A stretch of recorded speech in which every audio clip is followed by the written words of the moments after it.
رمضان رمضان رمضان رمضان آج ہم دلیلیں دیتے ہیں، میڈیا سے دلیلیں سنتے ہیں، اسلام تنگ نہیں ہے، تم نے اسلام کے دائرے کو تنگ کر دیا ہے۔ میں ایک ہی بات کہا کرتا ہوں، یہ دلیلیں دینے والے سوچیں کہ رسول خدا کی بیٹی کے پردے کا عالم کیا تھا۔ بس ہمارے لیے وہ نمونہ ہے، وہ کامل اور اکمل نمونہ ہے، اور ہم نے اپنی زندگی اس نمونے کے مطابق گزارنی ہے۔ سیدہ پاک سلام اللہ علیہ کو اس بات کی فکر رہتی تھی کہ ساری زندگی تو میں نے اپنے پردے کی حفاظت کی، مرنے کے بعد جب پٹڑے کے اوپر ڈال کر کے لے جایا جاتا ہے لاش کو، تو اس وقت جسم جھلکتا ہے، چھلکتا ہے، تو بے پردگی ہوتی ہے۔ تو زندگی میں تو انسان اپنے پردے کی حفاظت کر لیتا ہے، لیکن جب جنازہ اٹھتا ہے تو اس وقت عورت کے جسم کی ڈیل ڈول ظاہر ہو جاتی ہے، اگرچہ اس کے اوپر پردہ پڑا ہوتا ہے۔ اور یہ سخت فکر مند تھی اور بات بھی کرتی تھی۔ حضرت اسماء بنت امیس رضی اللہ تعالی عنہا سیدہ پاک کے پاس بیٹھی تھی، اور یہ وہ خاتون ہیں جنہوں نے حبشہ کی جانب ہجرت کی تھی۔ جب مسلمانوں پر حالات تنگ ہو گئے تو 2 مرتبہ حبشہ کی جانب ہجرت ہوئی ہے، اور تیسری ہجرت جو ہے وہ مدینہ المنورہ کی جانب ہوئی۔ تو حبشہ کی جانب انہوں نے ہجرت کی اور وہاں کچھ وقت گزارا تھا، تو انہوں نے کہا کہ میں نے وہاں ایک منظر دیکھا ہے کہ 4 پائی کے چاروں پائے جو ہیں ان کے ساتھ شاخیں باندھی جاتی ہیں، اور شاخیں باندھ کے ان کو پھر آپس میں جوڑ دیا جاتا ہے، اور اس کے اوپر کپڑا ڈال دیا جاتا ہے، وہ ایک ڈولی بن جاتی ہے، اور اس میں عورت کا جنازہ ہوتا ہے۔ تو جب یہ بات سنی تو سیدہ کی خوشی کی انتہا نہ رہی، کہا یہ تو بہت اچھا ہوا۔ اور سیدہ پاک کا پھر جنازہ پردے کے ایسے ماحول میں اٹھتا ہے، اور رات کی تنہائی میں اٹھتا ہے، اور بہت تھوڑے لوگ جنازے میں شامل ہوتے ہیں۔ اور پھر سیدہ پاک سلام اللہ علیہ کے پردے کا عالم یہ ہے، اہل سیر نے لکھا ہے کل قیامت کے دن جب میدان حشر میں سیدہ تشریف لائیں گی تو 70,000 حوروں کے جلو میں ہوں گی، اور جب گزریں گی تو آواز آئے گی یا اہل الجمع غدوا ابصارکم لأن فاطمہ بنت محمد حتی تمر۔ اے نبیوں، رسولوں، پیغمبروں، اے صالحین، نیکوکارو، اے حشر کے میدان میں جمع ہونے والے لوگوں، اپنی نظریں نیچی کر لو، محمد کی صاحبزادی گزر رہی ہے۔ تو قیامت کے دن بھی اللہ ان کو یہ اعزاز دے گا، ان کو تکریم دے گا، ان کو عزت نصیب کرے گا۔ تو سیدہ پاک کا نمونہ زندگی ہماری مخدرات اسلام کے لیے، ہماری بیٹیوں کے لیے، بہنوں کے لیے کامل، اکمل اور مکمل نمونہ ہے۔ مزرعہ تسلیم را حاصل بطول، مادرانہ اسوائے کامل بطول۔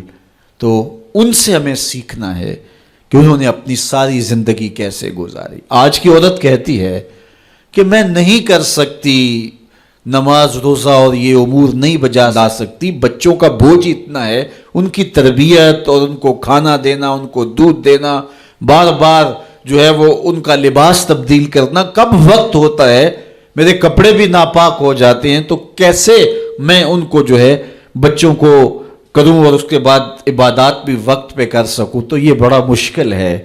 وہ حضرت سیدہ کو دیکھیں کہ آپ اپنے کندھوں پہ مشکیزہ بھی اٹھا کے لاتی ہیں، چکی بھی پیستی ہیں، بیٹوں کی تربیت بھی کرتی ہیں، شوہر کی خدمت بھی کرتی ہیں، اور مصلی بچھا کے جب کھڑی ہوتی ہیں تو ساری رات قیام میں، کبھی رکوع میں، کبھی سجدے میں گزر جاتی ہے، اور پھر کہتی ہیں مالک تیری راتیں اتنی چھوٹی ہیں، تیری بندی کا ذوق بندگی ہی پورا نہیں ہوتا، ایک تو رات اتنی لمبی بنا دے جی بھر کے تجھے سجدہ ہی کر سکوں۔ تو انہیں شکوہ رہتا ہے کہ راتیں اتنی چھوٹی ہیں اور میرا ذوق بندگی ہی پورا نہیں ہوتا۔ سارا دن روزے سے گزرتا ہے، رات قیام میں، رکوع اور سجود میں گزرتی ہے، اور بیٹوں کی تربیت کی تو وہ کائنات نے ایسی تربیت کا جوہر نہیں دیکھا ہے جو سیدہ فاطمہ کے گھر میں پلنے والے بچوں میں تربیت کا رنگ نظر آیا، کہ انہوں نے اپنا خون دے دیا لیکن دین کی آن پہ آنچ نہیں آنے دی۔ تو ان کی زندگی ہمارے لیے، ہماری مقدرات اسلام کے لیے، بہنوں بیٹی اور ماؤں کے لیے کامل اکمل نمونہ ہے۔ میری بہن، میری بیٹی، تو مغرب کی ٹینو نہیں ہے، تو مشرق کی بیٹی ہے۔ تو کوئی دیا نہیں ہے کہ جس کو جو چاہے اٹھا کے لے جائے۔ تو گھر کی رونق ہے، عزت ہے، آبرو ہے۔ تو سمٹ جائے گی تو معاشرہ پھیل جائے گا۔ اور تو اگر گھر میں سمٹ کے بچوں کو سنبھال لے گی تو امت بحر و بر پہ قابض ہوگی، لیکن اگر تو گھر کو نہ سنبھالا تو پھر امت کبھی بھی بامراد اور کبھی بھی سرخرو نہیں ہو سکتی۔ اگر پندے سے درویش پذیری، ہزار امت بمیرت تو نہ میری، بطول باش و پنہا شو ازیں اثر کہ در آغوش شبیر بگیری۔ اقبال کہتا ہے کہ اے امت مسلمہ میری ایک بات مان لے، ہزار امت مر جائے گی، امت مسلمہ تجھے موت نہیں آ سکتی۔ اور وہ کیا ہے؟ اللہ اکبر، بطول باش، قوم کی بہن سے، بیٹی سے، ماں سے مخاطب ہو کے اقبال بولتے ہیں بطول باش، بطول بن جا، وہ پنہا شو ازیں اثر، اور زمانے کی آنکھ سے پوشیدہ ہو جا، پھر در آغوش تو شبیر بگیری، پھر تیری آغوش میں بھی حسین ابن علی کے جانشین پرورش پائیں گے۔ تو اپنے آپ کو سمیٹ کے اس کردار کے سانچے میں ڈال لیا جائے۔ عورت کا دائرہ کار گھر ہے، چار دیواری ہے، اور اس چار دیواری کے ماحول کو آسودہ رکھے۔ وہ باہر نکل کر کے جو ہے وہ گھر کی ذمہ داریوں سے دستبردار نہ ہو۔ یہ ذمہ داریاں مرد کی ہیں کہ وہ باہر نکلے اور ضروریات کو فراہم کرے۔ عورت کی ذمہ داری چار دیواری کی ہے، اس چار دیواری کو رونق بخشے اور تربیت پر نئی نسل کو بہتر بنانے کے لیے اپنی ساری صلاحیتیں صرف کر دے۔ ساری زندگی میں ایک اس کا بچہ بھی اگر قوم کو مل گیا تو قوم کی تقدیر بدل دے گا۔ مائی راستی ہیں یا ام الخیر ہیں، انہوں نے ایک ایک بچے کی تربیت کی، آج مائیں کیوں نہیں کر سکتی؟ بابا فرید کی ماں بیٹے کے مزاج کو سمجھتی ہیں کہ یہ شکر کو بہت پسند کرتا ہے تو شکر کی پڑیا مسلح کے نیچے رکھ دیتی ہیں، اور بیٹا مسلح اٹھاتا ہے تو نیچے شکر کی پڑیا ملتی ہے، روز ڈیوٹی دیتی ہیں، اور بیٹا شوق سے نماز پڑھتا ہے، بعض میں شکر کی پڑیا بھی ملے گی۔ ایک دن کہیں گئی تھیں تو نماز کا وقت ہوا، ماں وہاں بے چین ہے اور وہی مسلح بچھا کے کہتی ہے مالک میری لاج رکھنا۔ آج بیٹا مسلح اٹھائے اور اس کو شکر کی پڑیا نہیں ملے گی تو راز کھل جائے گا، تو بیٹا کہیں بدظن نہ ہو جائے۔ اس کا گمان یہ ہے کہ مالک اپنی کرم نوازیوں سے یہ پوری مجھے ڈائریکٹ دیتا ہے، درمیان میں کوئی نہیں ہے۔ اللہ اکبر۔ خیر، ماں واپس پلٹی اور سب سے پہلے تجسس بھری نگاہ سے بیٹے کو دیکھ رہی تھی کہ بیٹا کوئی شکایت تو نہیں کرتا، لیکن فرید بیٹے کے لب پہ کوئی شکایت نہیں تھی۔ خیر، ماں نے پوچھ لیا بیٹا نماز پڑھی تھی؟ کہا اماں نماز پڑھی تھی، لیکن آج جو شکر ملی ہے اس کا چاسی کوئی اور تھا، اس کا ذائقہ ہی کوئی اور تھا۔ تو آنکھوں سے چھم چھم آنسو برسنے لگے، مالک تو نے میری لاج رکھ لی۔ تو پھر بتایا کہ بیٹے میں تو یوں ہی پڑیا رکھتی تھی، آج مالک نے جو ہے وہ میری لاج رکھی ہے اور تیرے مسلح کے نیچے پڑیا رکھ دی، پھر فرید بنا نا۔ تو پیچھے ماں کھڑی نظر آتی ہے، حضرت غوث اعظم رضی اللہ تعالی عنہ۔ اگر غوث اعظم ہے تو ان کے جبے میں 40 دینار ماں سی رہی تھی نا، اور ساتھ نصیحت کر رہی تھی کہ بیٹا جو بھی ہو جھوٹ نہیں بولنا ہے۔ پھر ڈاکوؤں کو بتا رہے ہیں کہ 40 درہم تو میرے پاس بھی ہیں۔ تو ڈاکو کہتے ہیں عجیب کہانی ہے، بھلا کو ڈاکوؤں کو بھی پیسے بتایا کرتا ہے۔ کہا میری ماں نے کہا تھا جھوٹ نہیں بولنا، جو بھی ہو جائے لیکن جھوٹ نہیں بولوں گا۔ اب ڈاکو شرمندہ ہو کے بولتے ہیں یہ ماں سے جھوٹ نہیں بولتا، ہم رب کا حکم نہیں مانتے۔ اور یہ پہلے لوگ تھے جو حضرت غوث اعظم کے ہاتھ پہ جو ہے وہ توبہ کرنے والے تھے۔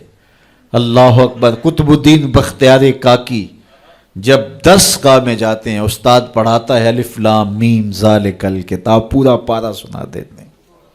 دوسرے پارے کا آغاز ہوتا ہے سیقول السفہاء من الناس، بچہ سارا پارا سنا دیتا ہے۔ تیسرا پارا، چوتھا پارا، 14 پارے سنا دیے۔